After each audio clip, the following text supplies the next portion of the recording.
We've asked some of the experts in the field of youth protection to join us today and get a better understanding of how we can make better choices in some tough situations.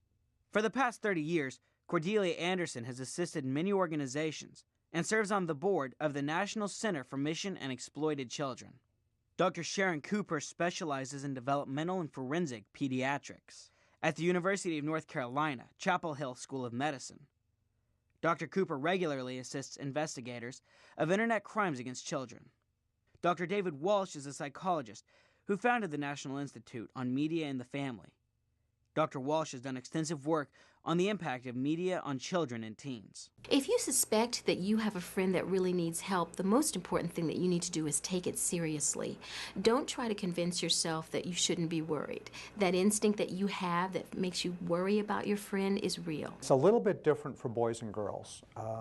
Particularly during the teenage years, girls, their brains are really built to be able to talk about some of the things that are bothering them. And so girls will often give some hints that are verbal. They'll talk about how unhappy they are, maybe I should kill myself. So girls will often talk about it. In fact, girls are much more likely to talk about suicide. Boys are actually more likely to do it. I think another point that we need to think about is that these individuals will oftentimes have thoughts of dying and may actually demonstrate those thoughts by giving away some of their most prized possessions or things that they've worked hard to accomplish. Whenever we see any of these kinds of symptoms in a friend, we need to pay attention to it and we need to take steps to help them. Some of the things that might help you know that a friend is having serious problems and might be considering ending their lives is that they've just lost interest in things that used to bring them joy. These are kids who often will say that they feel guilty even for living. And even when others try to compliment them, they will often blow it off or brush it off as if they're inaccurate. It can't be true that I've done a good job. And encourage them to talk to somebody else who can get them help. That might be a caring adult in their life, and it might be a professional.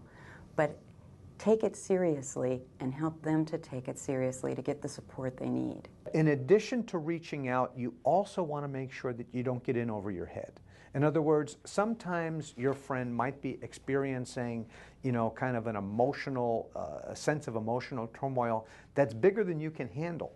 And you might feel a little bit good that your friend is turning to you for help, but you need to know where your limits are. If we're really down, sometimes the first thing that can go out the window for anybody, but particularly when you're a teenager, the thing that can go out the window is perspective. And so if I'm really down, sometimes I forget that this is going to pass. Sometimes when problems become really hard and you're feeling like harming yourself, you might want to consider talking to your doctor about it. Of course, very rarely do my patients come to see me as a pediatrician with their first complaint being that they think they want to end it all. But I would say to you that as a pediatrician, there are many things that we can do to help you. Think of the people that you can go to for support in your life. It might be somebody in your faith circle. It might be somebody at your school, like a counselor or a social worker. It might be a friend of your family's. It might be somebody in your family. You may know of a professional. You may know of a crisis line. You might feel better talking to someone you know, or you might feel better calling a line that has somebody you don't know. It's not easy to reach out when you're feeling really, really sad, but it is well worth it. When something terrible happens, we all have a tendency to say, what could I have done? And the reality is that a lot of times there are things that we could have done, but we didn't know that at the time.